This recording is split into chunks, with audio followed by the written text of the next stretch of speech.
ये दिनांक 19 फरवरी को बोराड़ा थाने में एक इत्तला मिली थी कि एक लड़की की हत्या कर दी गई है। और तुरंत जो एसएचओ बोराड़ा थे अपनी टीम के साथ मौके पर पहुंचे।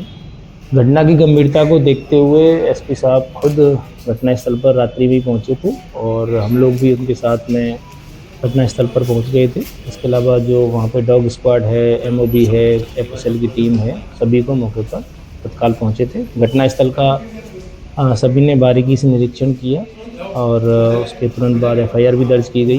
अगले दिन मृतका का पोस्टमार्टम भी करवाया गया। घटना की गंभीरता को देखते हुए माननीय उप मुख्यमंत्री महोदय श्री प्रेमचंद बैरवा जी भी गांव में पधारे थे और कल उन्होंने पहुंच के घटना के संबंध में त्वरित कार्रवाई करने की एक सभी को दिशा निर्देश दिए थे।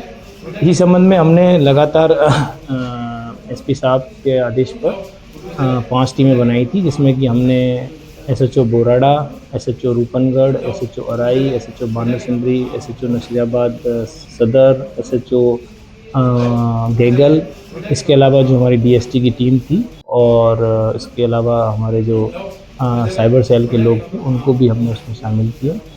लगातार छानबीन करी, एक एक पहलू को हमने देखा और उसके बाद हमें पता चला कि ये जो मृतका है इसके पड़ोस में ही एक लड़का रहता था, इसका नाम चेतन है। उसने एक तरफा कैसे अटैचमेंट था, वन साइडेड, उसको लेके लगातार मृतका से बात करना चाह रहा था और मृतका के पीछे पड़ रहा था। मृतका ने जब इसके किसी भी तरह का संबंध बनाने से इनकार कर दिया तो उसने आवेश में आकर मृतका को हत्या। हाँ, ये इसके पड़ोस में रहने वाला था, सामने रहता था और मृतका के परिवार, चूँकि पड़ोसी था तो मृतका के परिवारजनों से भी इसका मिलना जुलना था। और ये हत्या करने के बाद जब मृतका की लाश मौके पर मिली थी तो वो गया भी था। घटना के दिन आरोपी ने कैसे युवती को बुलाया? नहीं, घटना के दिन युवती को नहीं बुलाया उसने। युवती अपने खेत पर ही थी और ये वहाँ पर घटना कार्य करने के लिए गया। किस हथियार से? अभी हथियार की हम बरामदगी कर रहे हैं, अभी हथियार की बरामदगी नहीं हुई है। अभी इससे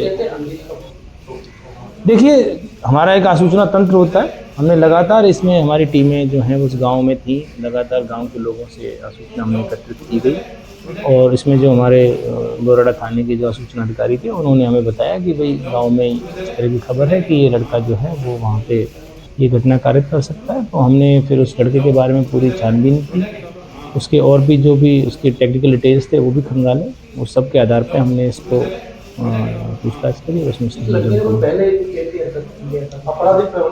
नहीं, आपराधिक प्रवृत्ति का कोई इसका आपराधिक रिकॉर्ड तो नहीं है, लेकिन जो हमने इसकी हिस्ट्री खंगाली, जो भी उसमें पता चला कि भाई ये इस लड़की के लिए ऑब्सेस्ड था, इस लड़की के बार बार इसका पीछा भी कर रहा था। तो वो सब चीज़ें हमने इसके जो थे, लड़की भी विवाहित है, दोनों ही विवाहित। वो भी लड़की अपने पियर में रह रही थी। नहीं, बिल्कुल ये अकेला ही था और इस संबंध में यदि किसी ने कोई सहयोग किया तो उसके बारे में अभी छानबीन जारी है। हत्या करने में अकेला ही था, करने के बाद ये गांव में ही था, गांव में अपने हाँ, क्योंकि पड़ोसी था तो शक ना हो इसलिए वहाँ जो घटनास्थल है वहाँ पे भी गया था, मृतक के जो परिवारजन थे उनके साथ गया था और फिर वापस वहाँ से आके घर पे आया।